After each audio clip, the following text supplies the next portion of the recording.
Rich. What did you have to go and die on me for? I was the one who was supposed to go first, me with my cancer. Not you, suddenly in front of a hardware store. You with your clean bill of health. You never know.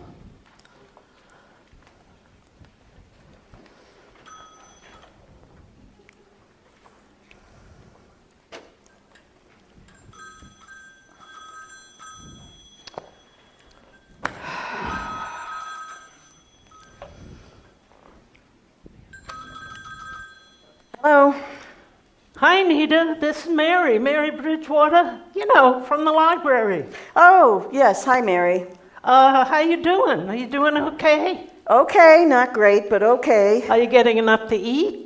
Do you need any groceries? I'd be happy to come by with any supplies you might need. No, that's sweet of you, but I'm working through what I have on hand. Well, do you have all your prescriptions? Oh, yes. Mm-hmm.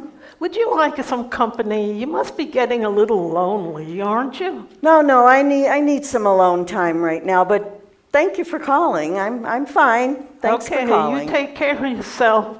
Please, let me know if I can do anything. I will. Thank you. Bye-bye.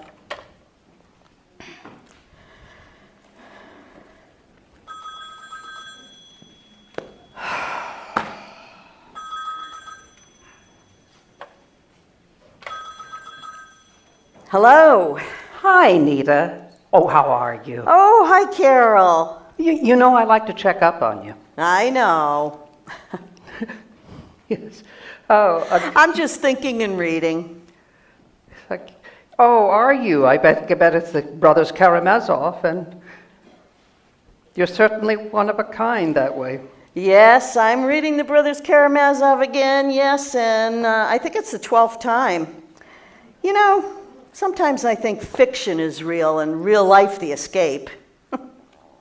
You certainly are one of a kind. We should see each other. I'll come out of my lair soon. You had better. And if you're thinking of checking out any sooner than necessary, you'd be a selfish, bloody bitch. Virgie and I would come out and revive you with Grey Goose. You know, understand? No, I'm taking care of myself. We'll get together. I'm just not ready. But thank you for calling. I really find you're a great friend. You take care then. I'll call you tomorrow. Okay. Bye-bye.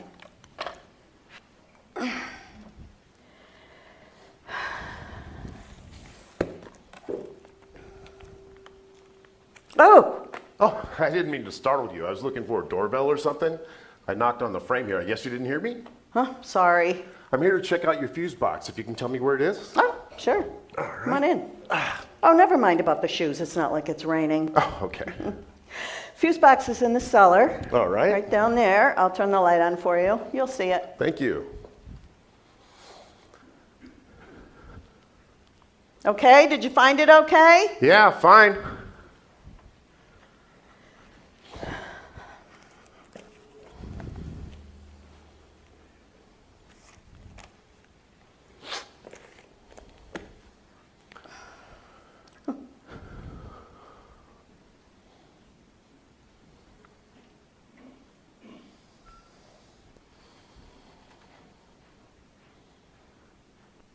I don't suppose you got nothing you can fix me up to eat, do you? See, I happen to be a diabetic. I don't know if you know any diabetics, but fact is, when you get hungry, you gotta eat. If not, your system gets all weird. I was gonna eat before I come in here, but I let myself get in a hurry. You don't mind if I sit down, do you? How about some coffee? I have tea. Herbal tea, if you like that. Sure. I don't have much on hand. I have some eggs. Sometimes I scramble an egg and put ketchup on it. Would you like something like that? Or I have English muffins that I can toast. You know, lady, English, Irish, Ukrainian, I don't care. I gotta eat.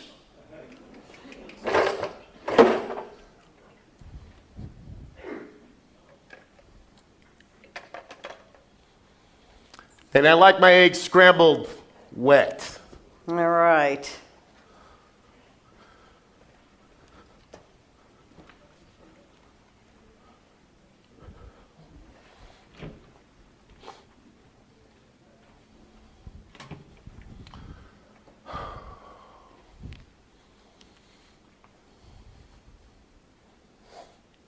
This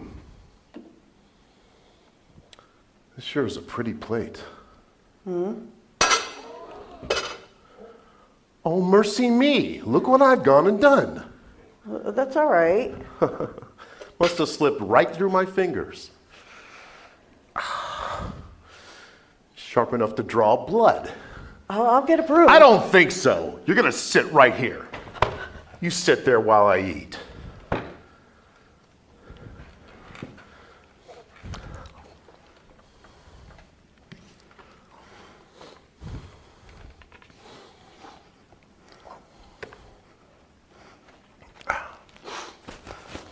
Tea bag in the cup? Yes, it's loose tea. Don't move! I don't need you near that kettle now, do I? And don't even think about going for the door.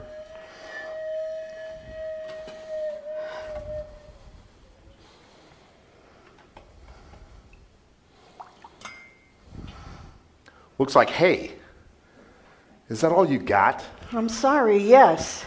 Don't go around saying you're sorry. If it's all you got, then it's all you got. You never did think I'd come in here to look at the fuse box, did you? Well, yes, I did. But you don't now. Are you scared? I don't know. I'm more startled than scared, I think. I don't know. One thing you don't need to be scared of is I'm not going to rape you. Well, I hardly thought so. Just because you're an old lady, there's all kinds out there. They'll do it to anything. They're not fussy. Well, I am. Only not interested in getting it any way but normal and with some lady that I like and what likes me. So rest assured. I am, but thank you for telling me. Hey, is that your car out front? My husband's car. Husband, where's he? He's dead. I don't drive. I was going to sell it, but I haven't yet. Yeah, you know, I thought for a second there, you're going to try to trick me with that husband stuff. Wouldn't have worked, though. I can smell when a woman's on her own. I know it the minute I walk in a house. Instinct. So does it run okay? You know, last day he drove it? 17th of June, the day he died. Got any gas in it? I would think so. Be really nice if he filled it up just before. You got the keys. Not on me. I know where they are. Okay. Whew. I'm wiped. I gotta sit a minute. I thought I'd be better when I'd ate. I was making that up about being a diabetic. Hey, I'm not so wiped that I can't still grab you. It's just that I walked all night. I was going for the keys. You wait till I say. I walked the railroad tracks. I walked all the way to here, never seen a train. There's hardly ever a train. Yeah, good. I went down in the ditch, going around some of the half-assed little towns. Come daylight, I was still okay, except where the tracks crossed the road a little bit. Then I took a run for it. Then I looked down here, seen the house and the car. I said, that's it. I could have took my old man's car, but I got some brains left in my head.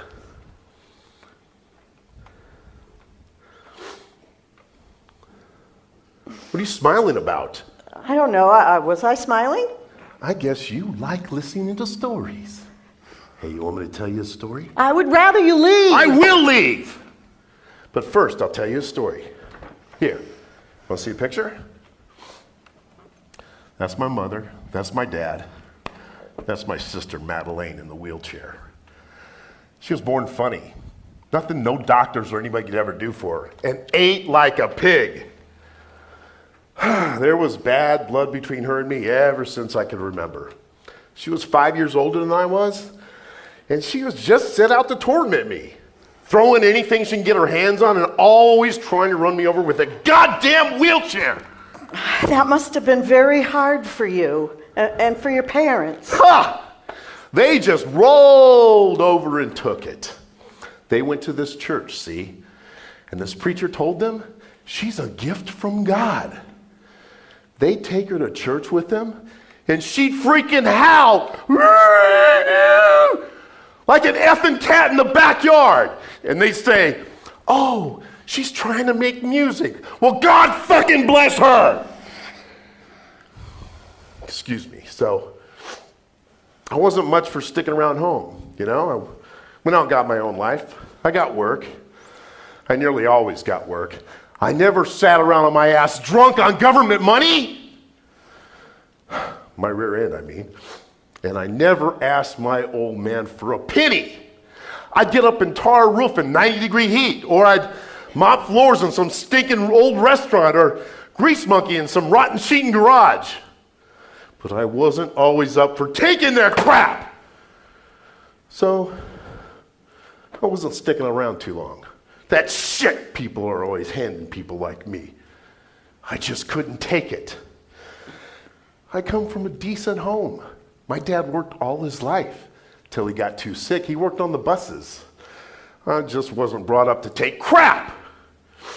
Okay, though, never mind that. What my parents always told me was, son, the house is yours. It's all paid up, and it's in good shape, and it's yours. We know you had a hard time here when you were young, and if you didn't have such a hard time, you could have gotten an education. And they said also that they were trying to make it up to me if they could. Then, not long ago, I'm on the phone with my dad. He says, of course you understand the deal. And I'm like, what deal? He said, it's only a deal if you agree to sign that you'll take care of your sister for as long as she lives. It's only your home if it's her home too, he says. Jesus! I never knew that was the deal before. I never heard that before. I thought the deal was when they died, she'd go into a home, but it wasn't going to be my home. So I told my old man that wasn't the way I understood it. He said, it's all sewed up and ready for you to sign. You don't have to sign it if you don't want to, but your Aunt Rennie will be around to keep an eye on you too, so when we're gone, she'll see to it that you stick to the arrangements. Yeah! My Aunt Rennie! She's my mom's youngest sister, and she is one prize bitch! Suddenly, I just switched. I said, okay. Okay. That's the way it is. I guess it's only fair. Hey, is it all right if I come have dinner with you this Sunday? Sure, he says. Glad you come to look at it the right way, he says. At your age, you ought to start making some sense.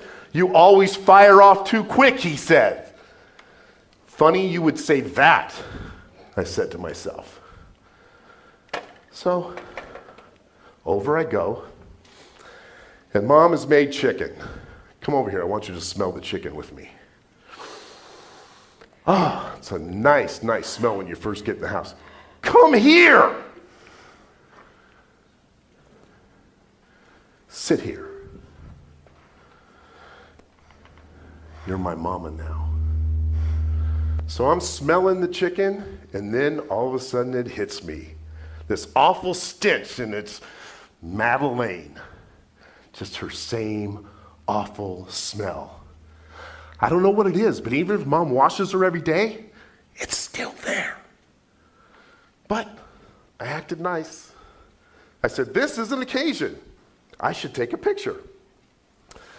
I told them I had this new camera that developed the film right away and they could see their picture. So I got them situated in the front room just like I showed you here. Dad, Mom, and Madeleine. And I took their picture. Then Mom says, come on now, let us see how we look.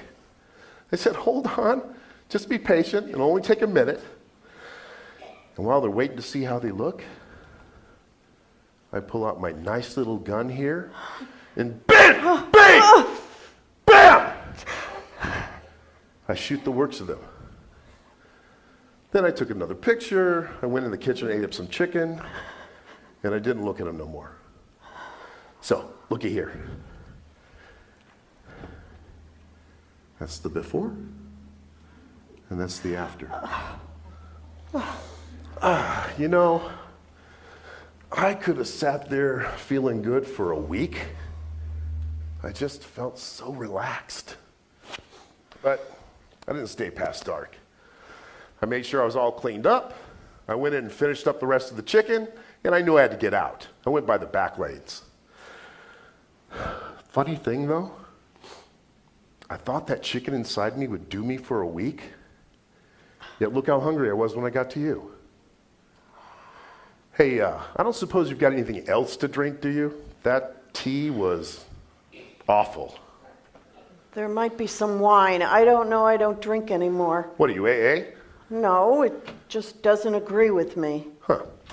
And I fixed up the phone line before I come in here. Just thought you ought to know.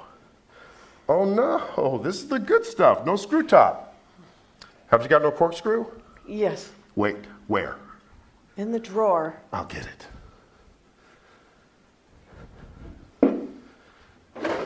Oh, I see.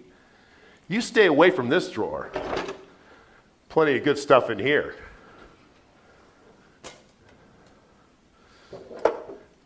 Can you get some glasses?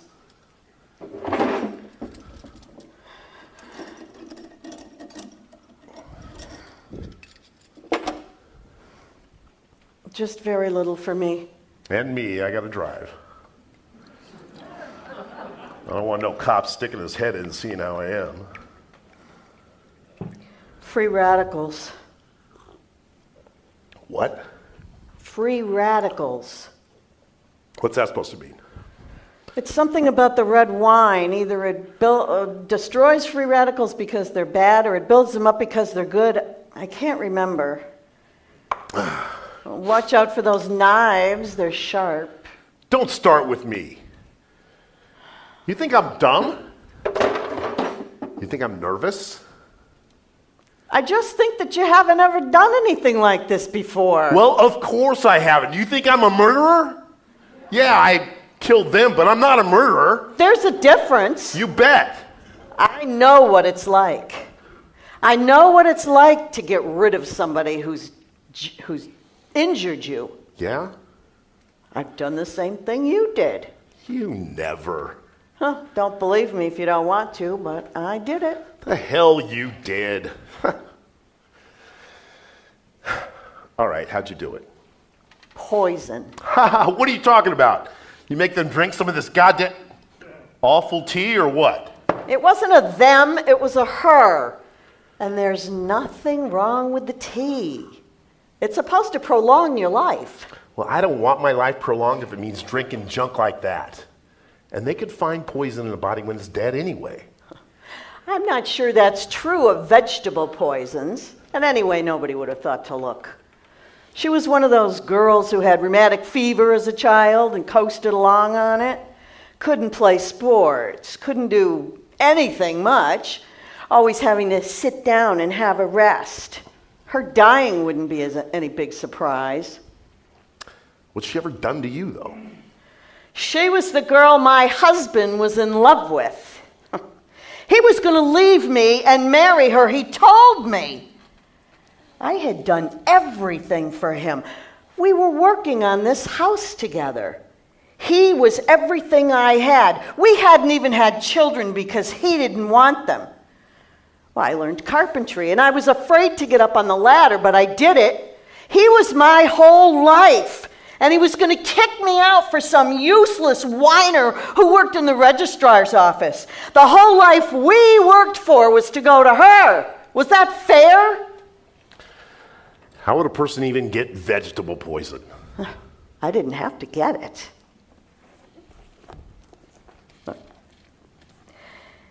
A celebration of familiar fruits and vegetables, hearty and elegant dishes, and sweet surprises. Assembled, tested, and created by Bet Underwood, my husband's first wife. I tried cooking like her. Well, that didn't last. But I learned a lot more than Bet would have thought. I didn't have to get the poison. It was right out in the back garden. There was a rhubarb patch. And there's a perfectly good poison in the veins of the rhubarb leaves. No way. Well, not the stalks that we eat. Those are fine. But the thin red veins that are in the back of the big leaves, they're poisonous. I didn't know what it would take to be effective, So what I did was more in the nature of an experiment. Well, so various things were lucky for me. First, my husband was away at a symposium in Minneapolis. Now, he might have taken her along, but it was the summer holidays, and she had to keep the office going. She might have been suspicious of me. I had to assume that she didn't know I knew and would still think of me as a friend. And I had to count on the fact that my husband was one of those people who delays everything and who would have told me to see how I took it, but not yet tell her that he'd done so. But why get rid of her? He might have still been thinking of staying with you. No, he would have kept her on somehow. And even if he didn't, our whole life was poisoned by her. She poisoned my life, so I had to poison hers. So I baked 2 tarts. One had the poison in it, one didn't. Of course, I marked the one that didn't. I drove down to the university. I got 2 cups of coffee and I went to see her. Nobody there but her. I told her I'd driven into town and noticed this little bakery that my husband was always praising for their coffee and baked goods, and I dropped in, thinking of her all alone while the rest of them got to go on their holidays, and me all alone with my husband in Minneapolis. She was sweet and grateful. She said it was so boring for her there, and the cafeteria was closed, and she had to go all the way down to the science building to get coffee. And they put hydrochloric acid in it. So we had our little party. Well, I hate rhubarb, so it wouldn't have worked with me. Well, it did with her. I took a chance that it would work fast, before she knew what was happening and had her stomach pumped, but not so fast that it would be associated with me. I had to be out of the way, and so I was. The whole building was deserted. As far as I know, nobody saw me arrive or leave. You think you're so smart. You got away scot-free. But so have you. Whoa, lady. What I done wasn't so underhanded as what you done. It was necessary to you. You bet it was. Well, mine was necessary to me. I saved my marriage. He came to see that she would have been no good anyway. She would have gotten sick on him almost certainly. She would have been nothing but a burden to him. He saw that. You better not have put nothing in them eggs. You did, you'll be sorry. Of course I didn't. It's not something you go around doing regularly. Besides, I don't know anything about poison. It was just by chance that I had that one little piece of information. I need the keys to the car. Keys to the car. Where'd you put them? Where'd you put them? Nobody knows what I've told you. You're the only one I've told. Nobody knows yet. The keys are in the blue teapot in the kitchen. Where? What fucking teapot? In the kit on the end of the counter. The cover's broken. We used to just... Shut up! Shut up or I'll shut you up right now. Shit. Shit. Shit. With the red ribbon.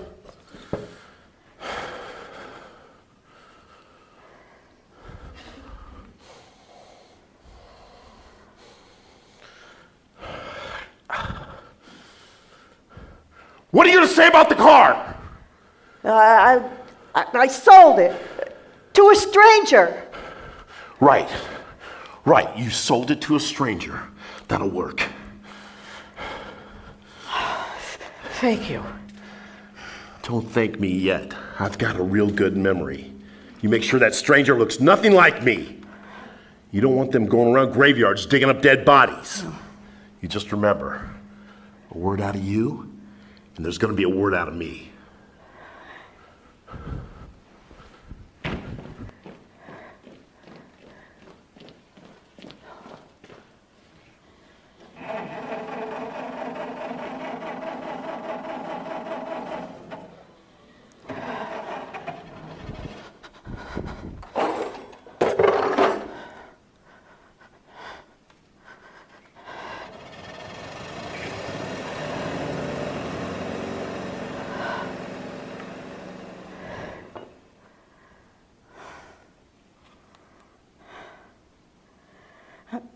I should call Bet.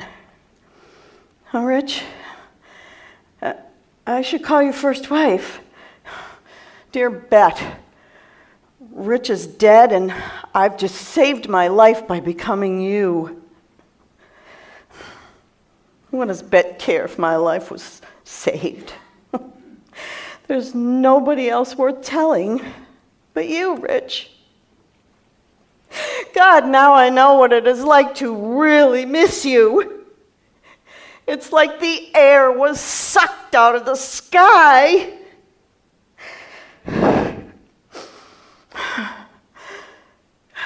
I should walk down to the police station in the village.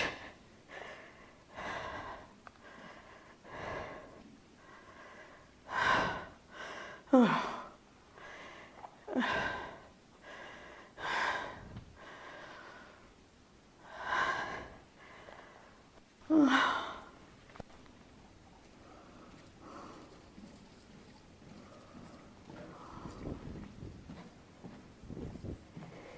Hello? Yes, come in. Good day. Sorry to disturb you, Mrs. Rogers. Do you know where your car is? Well, it's gone. It was right out there. So you didn't know it was stolen. No, When did you last look out and see it? it must have been last night. The keys were in it? I guess they must have been. I think you better sit down. Okay. What? I have to tell you, it's been in a bad accident. A one-car accident down in Wallerstein. The driver rolled it down the culvert and totaled it. Oh, no. And that's not all. He's wanted for a triple murder in Mitchellstown.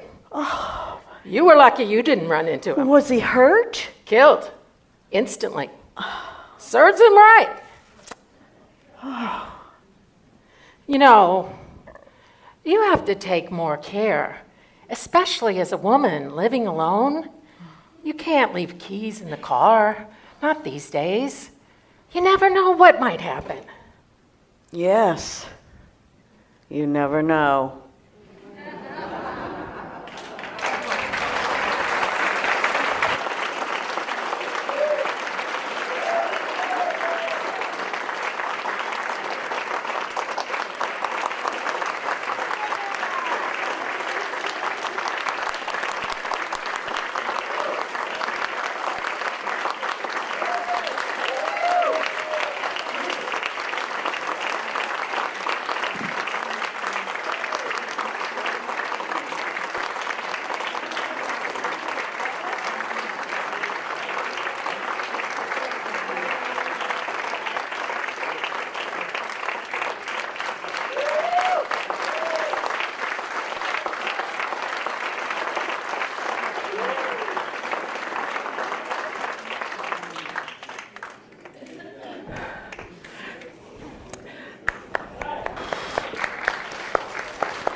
Congratulations.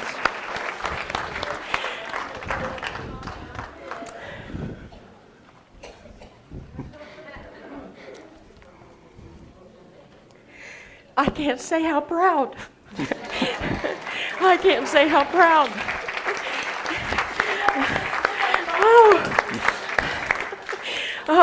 Hi. For those of you who are guests, my name is Jeannie Sanner, and I had the absolute honor and privilege of directing these folks. I want to thank you all for coming. I hope you enjoyed watching it as much as we enjoyed putting it together for you. But I want to introduce the person who really initiated the whole project. If it hadn't been for Artie Rosenstein, it wouldn't have happened. So I'd like Artie to come up and tell us a little bit about how that came about.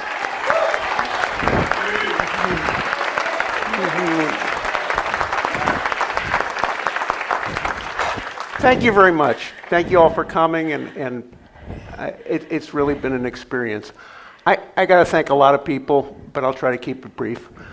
First, I got to thank Alice Munro. Yeah, she wrote If it weren't for Alice Munro's story, this would have never happened. Just by curiosity, how many people in the audience have read any of Alice Munro's stories? Okay, a few. I hope you're inspired to read a few more, because if it weren't for this story, I wouldn't have written this play, adapted this play. What happened was that I read the story and I was blown away. It just, there's so much going on here, and I think you saw it in the play. I was just amazed at the depth of the characters and the ambiguity of what was going on. And I showed it to my wife, Carol, and she read it. And she said, wow, that's a great story. And then I read it again, and I read it again. And that night, we're lying in bed, half asleep, and I turned to Carol and I said, you know, I think that'll work as a play. And she said, I was thinking the same thing. So that's where it started, and without Jeannie's help, it wouldn't have gotten to where it is, and without this cast that put their hearts into it, and I just thank them very much, it wouldn't have come to fruition. So any questions or comments from the audience, please? Yeah, what we'd like to do is take some time and give you an opportunity to ask us questions about, ask Artie what he went through in making the transition from a short story to a play. If you had any questions for me as a director as to what we did when he had the script and how we worked on it and molded it and changed it, and how the actors, by the way, if you didn't know, these were the folks that were on the phone. Those were our phone ladies. But you may want to know what some of the characters went through, because it was a living entity. It evolved as we worked with it, and all of the actors contributed to, well, what if I do this? How about if I say it this way? Or what if I do that when this happens? And there's just so much to putting a play together. So we wanted to give you an opportunity, if you have the courage to raise your hand and ask any questions. Good, thank you, Bob. Okie doke.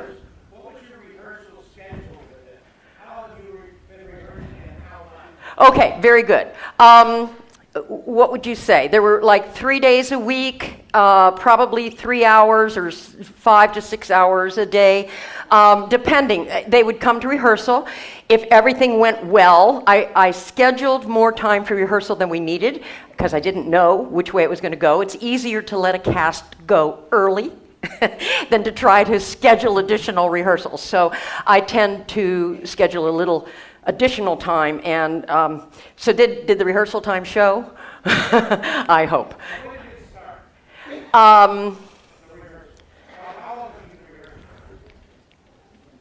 About a month. About a month, maybe 4 weeks. Yeah, maybe 4 weeks.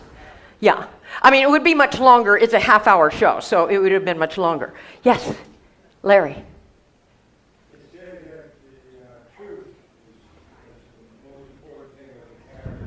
Yes.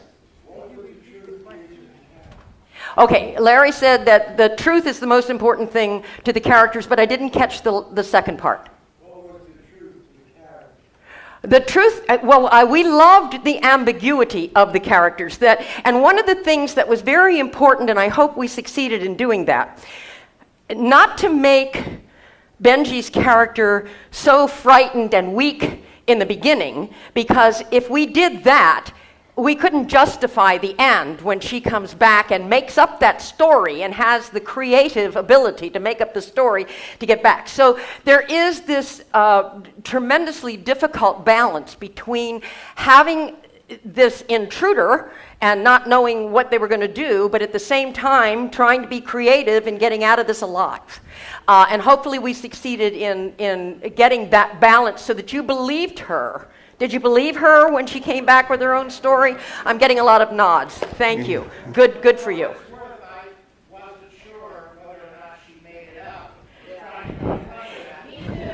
Yes, and I'm glad you asked that question. That we expected, did she really poison him? Yes. Did she make up the story? Yes. And one of the reasons it was important to start the play with the books that she reads and her sentence that, illusion, what is the exact sentence? Well, yeah. Fiction is real and real life the escape. Yeah, fiction is real and real life is the escape. And we wanted to make sure that that line came across and that because it's the foundation for everything. She made it all up. Yes?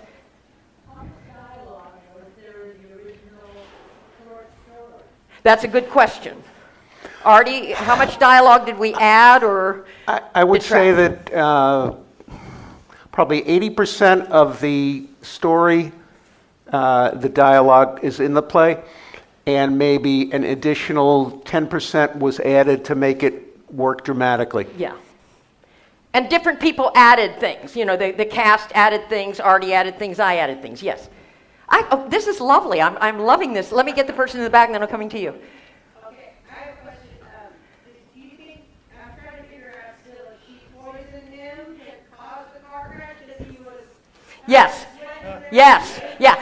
Remember when she came out and saw him over there and went back into the kitchen? That's when she put the poison in the tea. I was assuming that, but I was still... Good. And the story does that too. When you read the story, it sort of has you, doing that at the same time. Yeah, excellent question. Yes.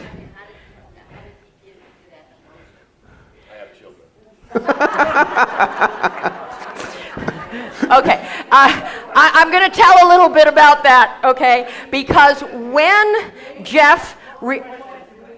the question was, how did Jeff get to the level of anger that he achieved? And he said, because he has children, which I think everybody can relate to, except those of us who don't have children. But in any case, to get to your question, it's really an interesting one. Because when Jeff auditioned, it wasn't there.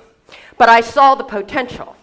And so we would work together, and I'd keep saying to Jeff, okay, you've got to make it bigger. I'd rather have to try to bring you down than to work to get you up, okay? And so once he let go, and he says, was that too much? And I said, no. It was just right. So because Jeff has done a lot of film, okay, it's a whole nother ballgame with film than it is with stage. So it was a matter of getting him acclimated. I mean, would you agree with that assessment? Absolutely. Okay, good. I didn't want to take that out. Yes?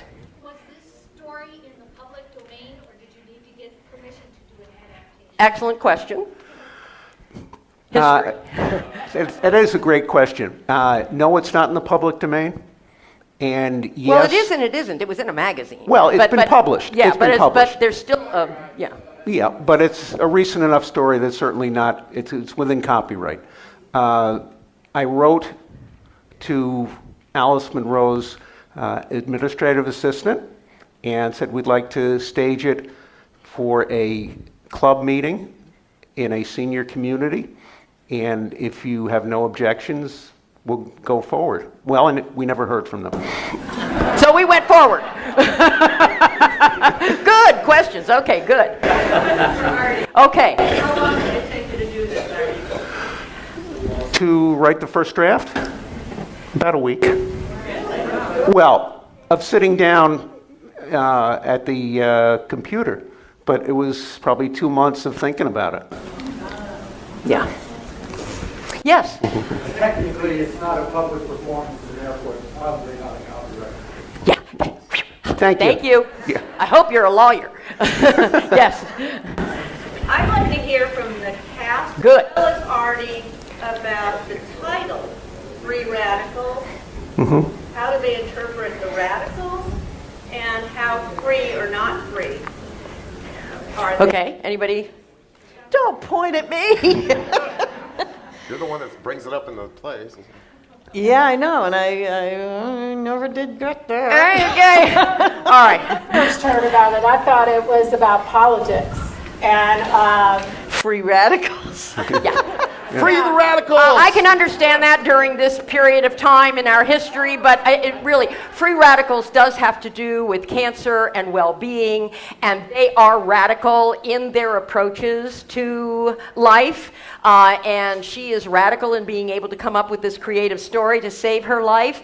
He's obviously on the edge, so it fits in that way. And I believe intimately that free radicals include the wider group toxins. Yes. Yes. And like in the leaf of the, and that's why you have a leaf on your program. Yes. So it has to do with poisons. It has to do with what happens chemically with those things. Yes, Larry. I've been here about 10 years, and we were involved in a lot of shows. This is one of the best. Oh, well, thank you. Thank you.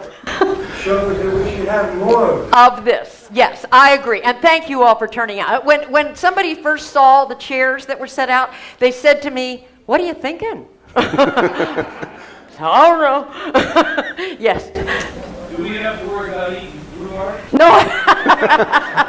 Good question. No, you don't. There stalks are Stay okay. away from the veins, okay? There's some tarts for you to have out in the hall after this. Yeah, that's Rhubarb for tarts. dessert. Yes. First, a comment, in the literature, you mentioned that there was coarse language, but I didn't hear anything like that. It sounds like 21st century. Well, it does, yes. Thank you. But we wanted to Yeah. be sensitive to people, so that they would know. But I agree with you. None of us had a problem with it. The real question is, it seemed to me that you couldn't have all the words the gentleman had, but the breaking of the dish separated him from just someone who talks. Absolutely. And Did you stage that in such a way that was obvious? yes, and I want to acknowledge Stephen. Is Over the Stephen right. anywhere? Stephen's right? right he is. there. Oh, Stephen, come on out, honey. Fabulous. I want to applaud Stephen. He's had a tremendous amount to do with this. He's the one, we wanted the dish to break, and it's an interesting thing because we obviously didn't want it to come out anywhere here. We didn't want it to be a problem, and Stephen found the way of, and I got to show you this. I don't know if you can see all of the lines in here, how many times we broke this and how many times he glued it back together. And now it wouldn't break. I was so Anything for theater. You know what I mean? You go through anything for theater. But no, brilliant job. He's done a lot of wonderful things for us, measuring the set and making sure. What did you think of the set? It was cute. Yeah. I think it was cute. Yeah. Jeannie, Other questions? Jeannie, I was just Yes, Annie.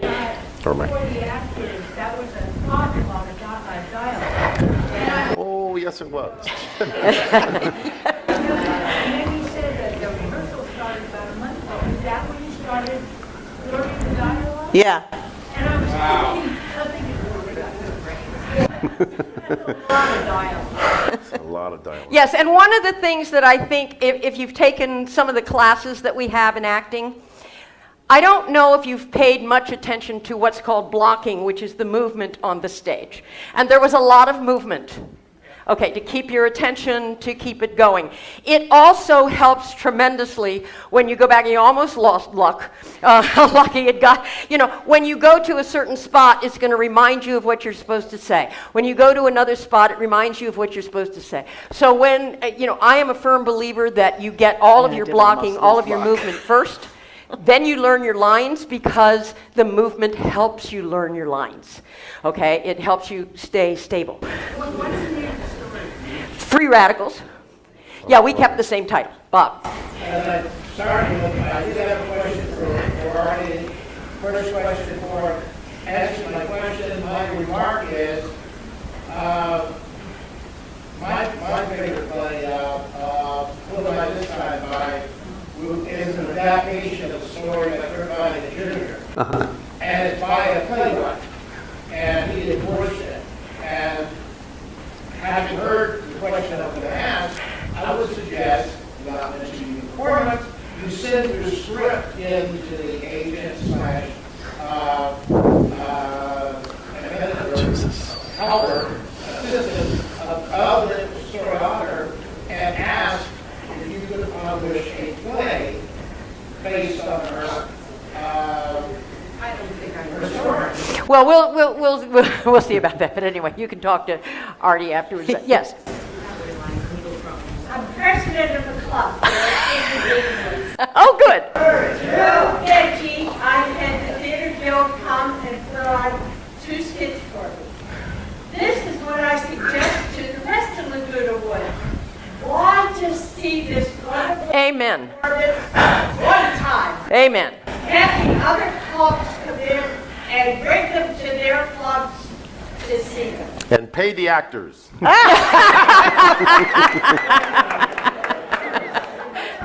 No. But yeah, and the clubs, I mean, obviously with a set like this, it wouldn't be easy to go someplace else and produce it. They would have to have their club move to this facility, you know, for that presentation, for that time. Were there any other questions for Artie or the cast or me? Yes. I just want to say one other thing, and that is to say thank you to the people who haven't been recognized yet, who without them, this performance wouldn't have happened. Stephen was recognized as well he should have been because he's a jack of all trades, and he just came up with no master of many. But Bill and Sue, yes, for the sound. Yep. Isn't it nice? And Linda. It worked well. And Linda. Linda, And Linda. yeah, Bill and Linda, and Laura for the program, which is Yes, thank you, Laura. Please, love of my life. Stand up. Stand up. Use your new knee. Okay, she's got a new knee. She did the program for us, and I think did a beautiful job. And did the flyer as well. Yes. Thank you, honey. And I want to thank Ken, because if it weren't for his willingness to lend his vehicle, we wouldn't have been able to get all this stuff here. Yeah. So it takes a thank you. village, doesn't Yes. it? It takes a village. Okay, are there any other questions? Yes. When you broke the dish, what did you use to simulate the blood? Jeff? It's actually theater blood that Stephen created, and Tastes like red velvet cake.